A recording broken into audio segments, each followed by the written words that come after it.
Okay, hello students. Today we'll be starting force and pressure chapter of standard 8 for Swaminarayan student. Okay, तो force and pressure के बारे में समझते हैं. जब भी अपन पहले force के बारे में पढ़ रहे, force के बारे में थोड़ा content study करेंगे. After that we'll go on pressure. Force जब भी आता है ना, दो वर्ड का जिक्र हमेशा होता है, push and pull. Force का जो पूरा कंसेप्ट है वो दो वर्ड से रिलेटेड है, push and pull.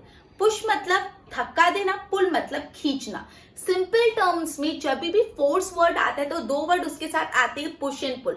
Force is always related to push, धक्का देना, एंड पुल मतलब खींचना. ओके, अब जब दो बॉडीज एक दूसरे के साथ इंटरैक्ट करती है, जब भी कोई दो बॉडीज एक दूसरे के साथ इंटरैक्ट करती है तो उसमें पुश या पुल होता है, कोई ना कोई फोर्स अप्लाई होता है, पुश या पुल होता है, राइट. और वो फोर्स से जो भी ऑब्जेक्ट होता है उसका शेप चेंज होता है या तो नहीं होता. ओके, तो बेसिकली फर्स्ट स्टेप आपको यही समझना है, फोर्स मतलब होता है पुश एंड पुल.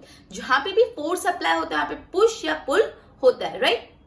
ओके, उसके बाद है ये जो फोर्स होता है उसका असर क्या आता है. अपने फोर्स अप्लाई किया कोई भी चीज पे, उसका असर क्या है.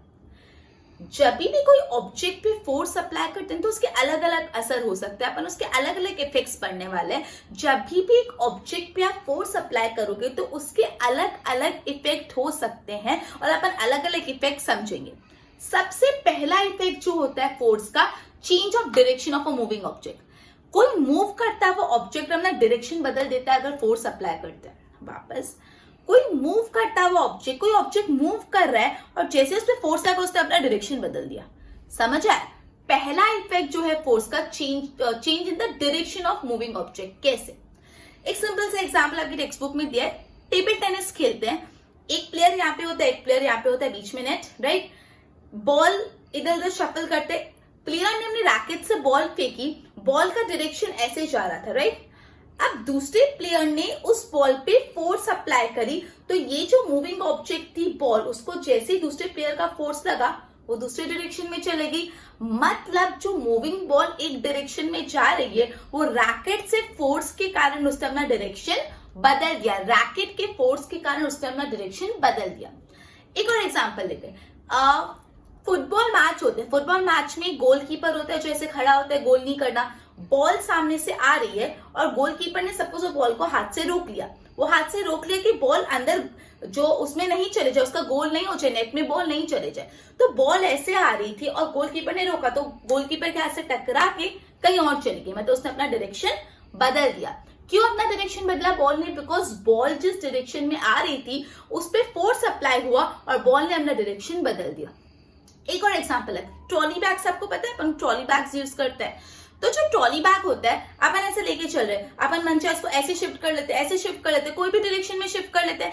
तो मूविंग ट्रॉली बैग का हम डायरेक्शन चेंज कर सकते हैं उस पर फोर्स अप्लाई करके.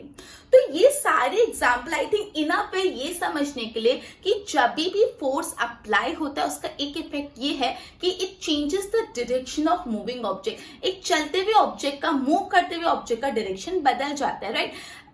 जैसे सिंपल अपन क्रिकेट का भी देखिए. क्रिकेट बॉलर ने बॉल फेंकी, बैट्समैन बैट लेके खड़ा है, बॉल इस डायरेक्शन में आ रही है, बैट्समैन ने बैट मारा मतलब फोर्स अप्लाई किया तो जो बॉल ऐसे आ रही थी उसका डायरेक्शन बदल गया. क्यों बदला? बिकॉज बैट्समैन ने फोर्स अप्लाई किया अपने बैट से. आई होप क्लियर हुआ इतना. ओके, तो अपन ने अभी स्टार्ट ऐसे किया कि फोर्स वर्ड आए तो हमेशा पुश और पुल का महत्व बहुत होता है. Push and pull are responsible. Push मतलब धक्का देना, पुल मतलब खींचना. फिर मेन जो पॉइंट यहाँ पे अपना ये इंपॉर्टेंट है कि फोर्स से होता क्या है, फोर्स से इफेक्ट क्या होता है. तो फोर्स से अलग अलग इफेक्ट होते हैं जिसका एक इफेक्ट अपन ने पढ़ा, change in the direction of moving object, right. और उसके मैंने कई एग्जांपल देके वो प्रूफ किया, राइट. ओके, अब एक बार आप बोर्ड पे ध्यान दो.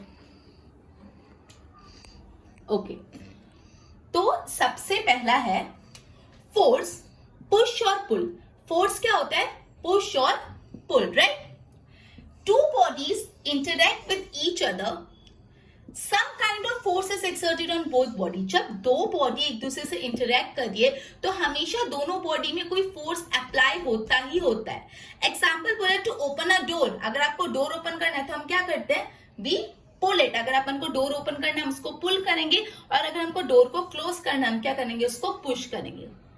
फोर्स इज पुश और पुल. फोर्स क्या होता है? तो पुश हो रहा है, पुल exerted on a body.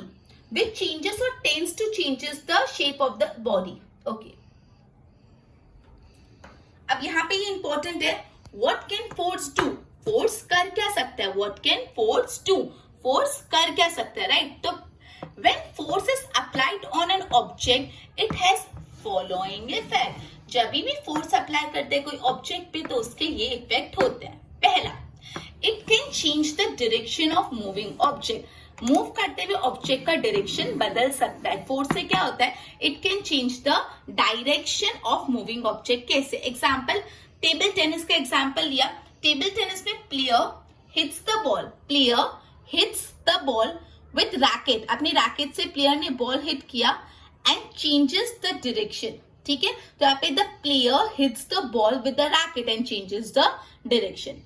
फिर एक और एग्जाम्पल किया, मूविंग ट्रॉली बैग. जो मैंने आपको बताया कि ट्रॉली बैग अगर मूव कर रहा है, उस पर आप फोर्स अप्लाई करे तो वो कोई भी डायरेक्शन में चेंज हो जाता है, कोई अपना डायरेक्शन वो चेंज कर लेता है.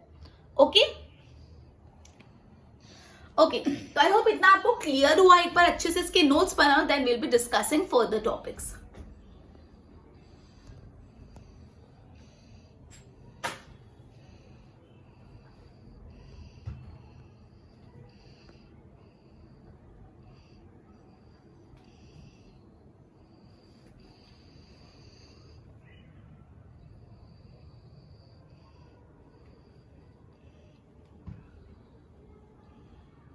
ओके, तो अपन ये पढ़ रहे थे कि फोर्स से होता क्या है. तो मैंने सबसे पहला फोर्स अप्लाई करने का इफेक्ट देखा, change in the direction of an object. एक ऑब्जेक्ट का डायरेक्शन ही बदल जाता है फोर्स अप्लाई करने से. दूसरा, change the speed of an moving object. एक ऑब्जेक्ट है जो मूव कर रहा है और अगर उसकी स्पीड बदलनी है तो वो भी फोर्स अप्लाई करके हो सकती है. कोई ऑब्जेक्ट स्लो मूव कर रहा है और उसको फास्ट मूव कराना है तो भी आप कर सकते हो. कोई ऑब्जेक्ट फास्ट मूव करना है, उसकी स्पीड कम करनी है तो भी कर सकते हो फोर्स अप्लाई करके.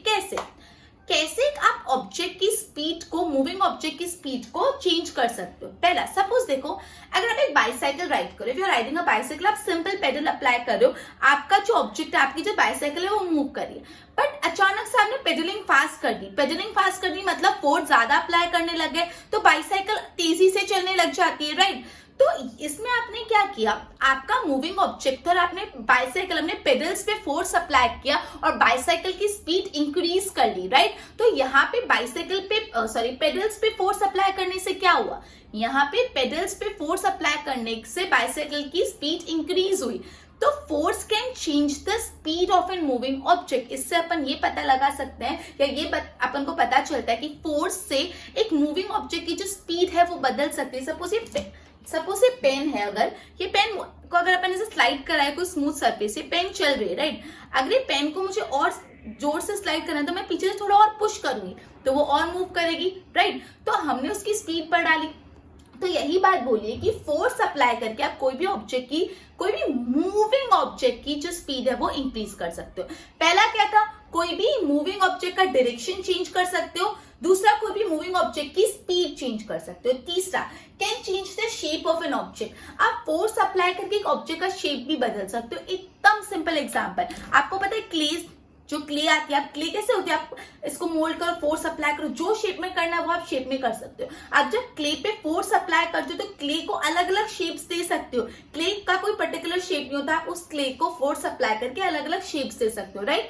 तो यहाँ पे क्या हुआ, हमने क्ले पे जब फोर्स अप्लाई किया तो उसका शेप बदल गया. तो ये चीज जस्टिफाई होगी कि force can change the shape of an moving object. Force can change the shape of an object. ठीक है, एक दूसरा एग्जांपल, अगर आपको पिज्जा बेस बनाना है, तो जो डो होता है, आपको डो को फ्लैटन, डो है आपको उसको फ्लैट करना पड़ेगा. क्यों आप फ्लैट करते हो डो को? बिकॉज जो पिज्जा बेस होता है वो फ्लैट होता है. तो जो डो था वो ऐसे ऊपर था, आपने उसको फोर्स अप्लाई करके फ्लैट कर दिया. तो जैसे हमने डो को फोर्स अप्लाई किया तो वो कैसा हो गया, उसका शेप बदल गया.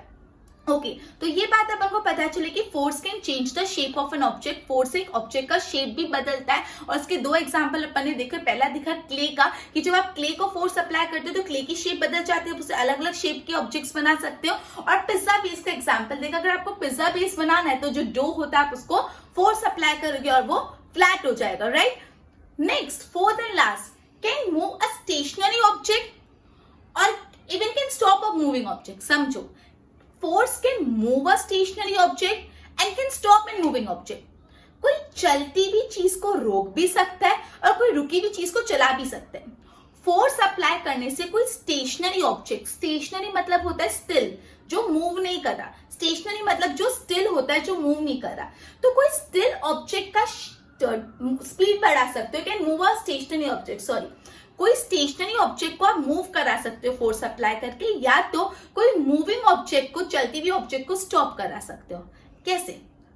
एक कार है, कार एकदम स्टेशनरी है, आपने कार को एक्सेलरेशन दबाया, कार को एक्सेलरेट किया, तो जैसे आपने कार को एक्सेलरेट किया तो कार स्टेशनरी थी, आपने एक्सेलरेट किया मतलब फोर्स अप्लाई किया तो कार मूव होने लगी, मतलब जो स्टेशनरी ऑब्जेक्ट था वो मूव होने लग गया। अब मूव होते होते अगर आपको कार को स्टॉप करना है तो आपने कार पे ब्रेक अप्लाई किया, ब्रेक अप्लाई किया मतलब अगेन फोर्स अप्लाई किया, अगेन फोर्स अप्लाई किया, तो चलती हुई कार कैसे हो गई, रेस्ट पे आ गई, स्टॉप हुई। तो यहाँ पे ब्रेक अप्लाई किया, सॉरी एक्सेलरेशन जब किया और ब्रेक अप्लाई किया, दोनों टाइम क्या किया, फोर्स अप्लाई किया, तो एक स्टेशनरी ऑब्जेक्ट मूव हुआ और एक मूविंग ऑब्जेक्ट स्टॉप हुआ। जो सेकंड वाला था ना, can change the direction of moving object, वो अलग था। जो सेकंड पॉइंट अपन ने पढ़ा था, force can change the direction of moving object, sorry force can change the speed of moving object. एक चलती हुई ऑब्जेक्ट की, मूव करती हुई ऑब्जेक्ट की स्पीड को बदलना है। जैसे मैंने बताया साइकिल को अपन पेडल करें तो साइकिल तो ऑलरेडी चल रही, जब हमने पेडलिंग पे फोर्स अप्लाई किया तो साइकिल ज्यादा तेजी से चलने लगी, साइकिल स्टिल नहीं थी, राइट। और अभी जो अपन पढ़ रहे हैं ना, वो पढ़ रहे हैं अपन स्टेशनरी ऑब्जेक्ट को मूव करा सकते हैं फोर्स से और मूविंग ऑब्जेक्ट को रेस्ट पे ला सकते हैं। एग्जाम्पल अपन ने समझा कि आप अगर कार को एक्सेलरेशन करोगे, एक्सेलरेट करोगे तो वो स्टेशनरी होगी, तो मूव करने लग जाएगी, और मूविंग कार को रुकाना है तो ब्रेक लगा दो, ब्रेक लगाओगे तो वो स्टॉप हो जाएगी, राइट। ओके, तो अपन ने अभी यहाँ पे पढ़ा तीन और इफेक्ट। सबसे पहले अपन ने पढ़ा था change in the direction of moving object, एक मूविंग ऑब्जेक्ट का डायरेक्शन बदल जाता है। उसमें अपन ने टेबल टेनिस का एग्जांपल दिखा था, टेबल टेनिस की बॉल ऐसे आ रही है, ऐसे आते आते इस डायरेक्शन में आ रही है और दूसरे ने फोर्स अप्लाई किया तो उसका डायरेक्शन बदल गया। दूसरा अपन ने पढ़ा can change the speed of an moving object, उसमें अपन ने बाइसाइकिल का एग्जांपल देखा, अपन बाइसाइकिल नॉर्मल स्पीड पे चला रहे, जैसे पेडल किया, फोर्स अप्लाई किया, उसकी स्पीड इंक्रीज होगी।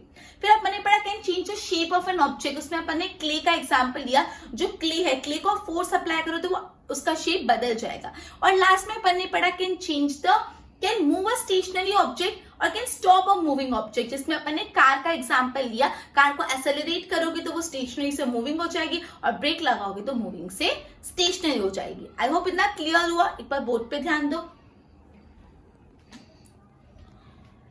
Can change the speed of a moving object, right? When we ride a bicycle, we change the speed of bicycle by applying force on the pedal. Can change the shape of an object. Example, making pizza, dough flatten to get a flat pizza. मतलब जब आप pizza बनाए तो dough का flatten कर लोगे जिससे आपको एक फ्लैट पिज्जा बेस मिल जाएगा, राइट। दूसरा example, clay can be moulded into any shape, जो क्ले है आप उसको कोई भी शेप में मोल्ड कर सकते हो, बदल सकते हो, right. Can move a stationary object or even can stop a moving object. When we provide acceleration to a car, जब हमें कार को acceleration provide करें, we apply force so we can move the car, तो हम car को move कर सकते हैं। Similarly, when we apply brake, जैसे हम ब्रेक अप्लाई करेंगे using force, we can stop the car, हम कार को स्टॉप कर सकते हैं। ओके, तो अपन ने ये पढ़ा कि फोर्स के क्या क्या इफेक्ट्स होते हैं। अपन आगे और टॉपिक्स डिस्कस करते हैं, उससे पहले इसके अच्छे से नोट्स बना लो।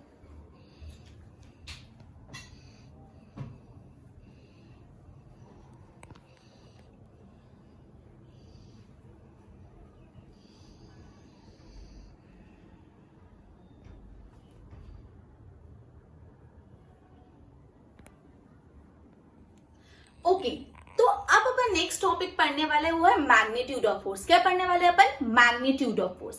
मैग्नीट्यूड में कितनी इंटेंसिटी से, कितनी मैग्नीट्यूड से फोर्स अप्लाई हो रहा है, उसके लिए आप पहले तीन केस अज्यूम करो, तीन केस समझो। पहला केस, कोई हैवी टेबल, एक हैवी टेबल को आप अकेले धक्का मारने की कोशिश करो। एक हैवी सी टेबल है, उस हैवी टेबल या हैवी सा बक्सा बॉक्स लो और उसको आप अकेले धक्का मारो। दूसरा केस, उसी हैवी बॉक्स या उस हैवी टेबल को दो लोग मिलके धक्का मारेंगे, लेकिन कैसे? एक धक्का यहां से मार रहा है और दूसरा धक्का अपोजिट डायरेक्शन से मार रहा है। एक इंसान ऐसे इस डायरेक्शन में उसको पुश कर रहा है और दूसरा आपका फ्रेंड उसको अपोजिट डायरेक्शन में पुश कर रहा है, राइट। मतलब फॉर एग्जांपल, सपोज ये बॉक्स है, हैवी बॉक्स एग्जाम्पल, आप इसको ऐसे धक्का मार रहे हो और आपका फ्रेंड इसको ऐसे धक्का मार रहे, दोनों उल्टी डायरेक्शन में धक्का मार रहे हो। तीसरा सिचुएशन, उसी बॉक्स को, उसी हैवी टेबल को पुश करो, उसी हैवी टेबल पे फोर्स अप्लाई करो, दो ही लोग, आप और आपका फ्रेंड, लेकिन सेम डायरेक्शन में अप्लाई करो। मतलब ये हैवी बॉक्स है, आप भी उसको ऐसे धक्का मार रहे हो, आपका फ्रेंड भी उसको ऐसे ही धक्का मार रहा है, दोनों फोर्स एक ही डायरेक्शन में अप्लाई करो। ठीक है, 3 केसेस अपन ने अज्यूम किए। पहले केस में एक हैवी सा ऑब्जेक्ट लो, एक हैवी बॉक्स, हैवी टेबल, और उसको अकेले फोर्स अप्लाई करो। दूसरा सिचुएशन, एक हैवी सा ऑब्जेक्ट लो, उसको 2 लोग मिलकर फोर्स अप्लाई करो, आप और आपके फ्रेंड, लेकिन कैसे अप्लाई करना है, अपोजिट डायरेक्शन में, कि आप ऐसे धक्का मारो तो आपका जो फ्रेंड है वो अपोजिट डायरेक्शन में धक्का मारे।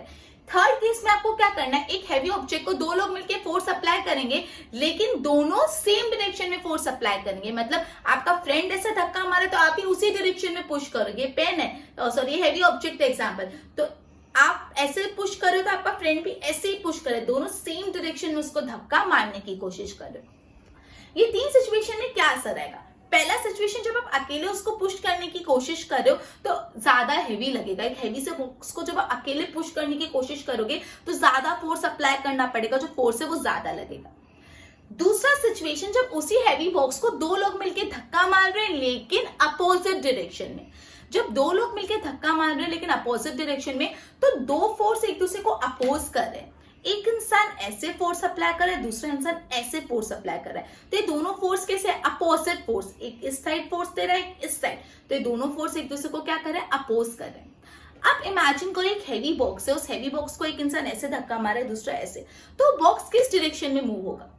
जिसका धक्का ज्यादा हैवीली लगा, जिसने ज्यादा फोर्स अप्लाई किया, सपोज आपने ऐसे ज्यादा फोर्स अप्लाई किया और आपके फ्रेंड ने कम किया, तो आपका बॉक्स उस साइड सरकेगा।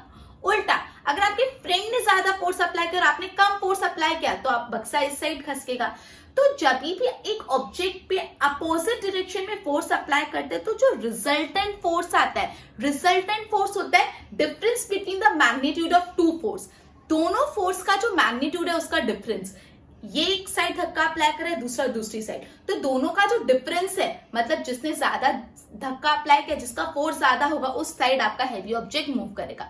मतलब इतनी सी बात याद रखना, एक नॉर्मल टर्म्स में तो आप समझ के, अगर दो अपोजिट डायरेक्शन में फोर्स अप्लाई करें तो जिसका फोर्स का मैग्नीट्यूड ज्यादा होगा उस डायरेक्शन में फोर्स जाएगा, उस डायरेक्शन में फोर्स रिजल्टेंट फोर्स होगा।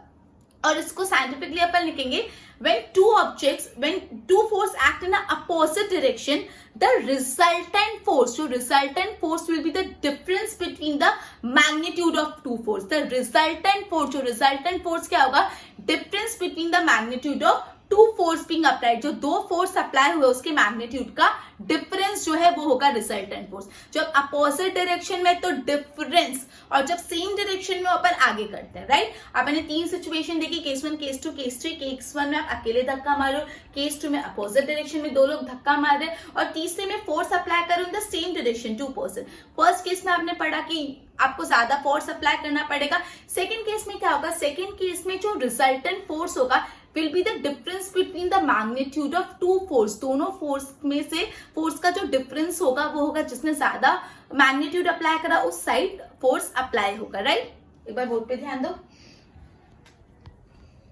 मैग्नीट्यूड ऑफ फोर्स पढ़ रहे अपन। Case 1, push an heavy object alone, right. Case 2, you and your friend push a heavy table in opposite direction. Case 3, you and your friend push a heavy table in the same direction, यहाँ पे alone, यहाँ पे opposite direction, यहाँ पे same direction. Case 1 में क्या होगा, when you push a table alone you tend to apply more force. When you push a table alone you tend to apply more force, right? उसके बाद next case 2, when your friend help you in pushing the table from opposite direction, 2 force were opposing each other. 2 opposite, एक force इधर जा रहा था, दूसरा force इधर जा रहा था, दोनों फोर्स अपोजिट डायरेक्शन में। Resultant force will B, resultant force क्या होगा, difference between resultant force will be difference between the magnitude of 2 force being applied. Resultant force will be difference between the magnitude of 2 force being applied. Okay? I hope इतना clear हुआ। एक बार इसके notes बनाओ, फिर अपन आगे discuss करते हैं।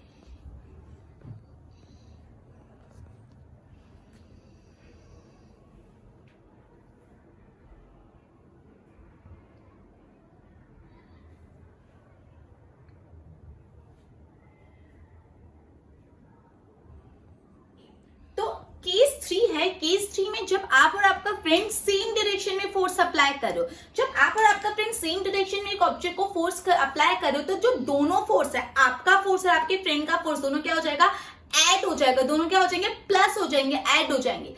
तो जो रिजल्टेंट फोर्स होगा, जो फाइनल रिजल्टेंट फोर्स होगा, will be the sum of magnitude of two forces. दो फोर्सेस का जो मैग्नीट्यूड है, दोनों को प्लस करके रिजल्टेंट फोर्स आएगा। आप डिफरेंस समझो, अपन ने जो पहले वाला पढ़ा जिसमें आप और आपके फ्रेंड अपोजिट डायरेक्शन में फोर्स अप्लाई करते हो, उसमें रिजल्टेंट फोर्स क्या था, उसमें रिजल्टेंट फोर्स था difference between the magnitude of two force, दोनों फोर्स के मैग्नीट्यूड का डिफरेंस। और यहाँ पे जब सेम डायरेक्शन में अप्लाई करो तो डिफरेंस के बदले क्या हो गया, सम हो गया, sum of the magnitude of two force, दोनों फोर्स यहाँ पे प्लस हो गए, बिकॉज आप और आपका फ्रेंड दोनों सेम डायरेक्शन में फोर्स अप्लाई करो तो दोनों फोर्स कैसे हो गए, प्लस, मर्ज हो गए, ठीक है, प्लस हो गए। ओके, इतना अपन ने पढ़ा कि केस 1, केस 2, केस 3 उसके कॉन्सिक्वेंट इफेक्ट पढ़े। अब अपन पढ़ते जो फोर्स ना एक वेक्टर क्वांटिटी, कैसी क्वांटिटी है, वेक्टर क्वांटिटी है। वेक्टर क्वांटिटी है क्योंकि उसका मैग्नीट्यूड और डायरेक्शन दोनों होता है। फोर्स स्केलर क्वांटिटी नहीं है, फोर्स कैसी क्वांटिटी है, वेक्टर क्वांटिटी है। आपको 1 मार्क में पूछ सकते हैं,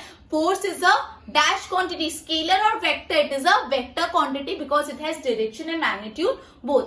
अब फोर्स की जो एसआई यूनिट होती है वो न्यूटन होती है। फोर्स की जो एसआई यूनिट होती है न्यूटन, उसको एन से डिनोट करते हैं। जो फोर्स की एसआई यूनिट होती है वो न्यूटन होती है, इसको एन से डिनोट करते हैं। ग्रेविटेशनल यूनिट ऑफ फोर्स, जो फोर्स की ग्रेविटेशनल यूनिट होती है किलोग्राम फोर्स, किलोग्राम फोर्स। और 1 kgf, 1 किलोग्राम फोर्स में कितने न्यूटन्स होते हैं, 10 न्यूटन्स। 1 किलोग्राम फोर्स में 10 न्यूटन्स होते हैं। 1 किलोग्राम फोर्स तेरा 10 न्यूटन्स, ठीक है। और ये फोर्स को आप कैसे मेजर कर सकते हो, with the help of spring balance की मदद से आप फोर्स मेजर कर सकते हो, ठीक है। तो अपन ने अभी ये समझा कि जब फोर्स आप और आपका फ्रेंड सेम डायरेक्शन में अप्लाई कर रहे हैं तो जो दोनों फोर्स है वो एड ऑन हो जाएंगे और जो resultant force will be the sum of the magnitude of two force, दोनों फोर्स का सम हो जाएगा। Force is a vector quantity because it has direction and magnitude both, right. अब फोर्स की जो ऐसा यूनिट है वो न्यूटन, एन, राइट। और जो ग्रेविटेशनल फोर्स की यूनिट है, ग्रेविटेशनल यूनिट है फोर्स के, वो है किलोग्राम फोर्स। 1 kgf, kgf मतलब kilogram force is equal to 10 newton. 1 kilogram force में कितने न्यूटन होते हैं, 10 न्यूटन। और फोर्स को मेजर किया जाता है with the help of spring balance, right. एक बार बोर्ड पे ध्यान दो। Case 3, when your friend help you in pushing table in the same direction, force applied in same direction वो added, दोनों add हो गए। रिजल्टेंट फोर्स क्या था, sum of the magnitude of two force, sum difference नहीं है, sum. Force एक vector quantity है and it has magnitude and direction both. ऐसा unit of force is newton, जिसको हम एन से लिखते हैं, न्यूटन, राइट। आगे gravitational unit of force is kilogram force. Unit of the kilogram force is kgf। 1 kgf is equal to 10 Newton. 1 kgf is equal to 10 Newton. Force is measured using spring balance. Force is measured using spring balance, right? Okay. अब एक बार अपन ने आज के session में जितना भी पढ़ा उसको एक बार फटाफट सम अप कर दे, एक रिकैप ले लेते हैं, राइट। ओके, तो सबसे पहले अपन ने जितना भी पढ़ा एक बार उसको सम अप कर लेते हैं। सबसे पहले अपन ने स्टार्ट किया, जो फोर्स होता है वो बेसिकली दो चीज होता है, पुश या तो पुल, राइट। अब फोर्स का इफेक्ट क्या क्या होता है, फोर्स का इफेक्ट सबसे पहले अपन ने पढ़ा, it can change the direction of an moving object, जिसमें अपन ने टेबल टेनिस के एग्जांपल से पढ़ा। जो टेबल टेनिस की बॉल एक डायरेक्शन में जा रही है और जब उसको रैकेट का फोर्स अप्लाई होता है तो उसका डायरेक्शन बदल जाता है। फिर अपन ने पढ़ा force can change the speed of an moving object, वो अपन ने बाइसाइकिल के एग्जांपल से पढ़ा। बाइसाइकिल एक नॉर्मल स्पीड में चल रही है, जैसे आपने पेडलिंग फास्ट करी उसकी स्पीड बढ़ गई, राइट। फिर अपन ने पढ़ा force can change the shape of an object, right. फिर अपन ने force can change the shape of an object, मतलब मैंने क्ले का एग्जांपल दिया, क्ले को फोर्स अप्लाई करो वो अलग अलग शेप में मोल्ड हो जाएगा। Force can move a stationary object और स्टॉप अ मूविंग ऑब्जेक्ट, मतलब सपोज एक कार है, कार को आप एक्सेलरेट कर रहे हो तो वो स्टेशनरी थी, वो मूव करना चालू हो गई। और जब कार मूव हो रही है आप उसको ब्रेक अप्लाई करो तो मूविंग से वो कैसी हो गई, स्टेशनरी हो गई। फिर अपन ने पढ़ा मैग्नीट्यूड ऑफ फोर्स, उसमें 3 केसेस पढ़े। पहला केस में आप फोर्स एक ऑब्जेक्ट को अकेले फोर्स अप्लाई करें, दूसरे में 2 लोग अप्लाई करें लेकिन अपोजिट डायरेक्शन में, तीसरे में 2 लोग अप्लाई करें फोर्स लेकिन सेम डायरेक्शन में। पहले केस में जब फोर्स अप्लाई कर रहे तो ज्यादा फोर्स अप्लाई करना पड़ रहा है बिकॉज आप अकेले फोर्स अप्लाई कर रहे हो। दूसरे केस में जब एक इंसान ऐसे फोर्स अप्लाई कर रहा है दूसरा ऐसे, दोनों का डायरेक्शन अलग है, तो जो रिजल्टेंट फोर्स है, जो final force, resultant force will the difference will be the difference between the two magnitude of two force, दोनों फोर्स के मैग्नीट्यूड का डिफरेंस होगा। अब जब सेम डायरेक्शन में फोर्स अप्लाई करते हैं एक ही ऑब्जेक्ट को, तो जो रिजल्टेंट फोर्स होगा will be the sum of the magnitude of two force, दोनों फोर्स के मैग्नीट्यूड का सम होगा, प्लस होगा। फिर अपन ने पढ़ा जो फोर्स एक वेक्टर क्वांटिटी है बिकॉज उसका मैग्नीट्यूड भी होता है और डायरेक्शन भी होता है। फोर्स की साइड होती है न्यूटन और ग्रेविटेशनल फोर्स का होता है 1 kgf। अब 1 kgf is equal to 10 newton और फोर्स को मेजर करते with the help of spring balance, right. I hope इतना क्लियर हुआ। अपना लेक्चर आज इधर ही कंप्लीट होता है, एक बार इसके नोट्स बना लो।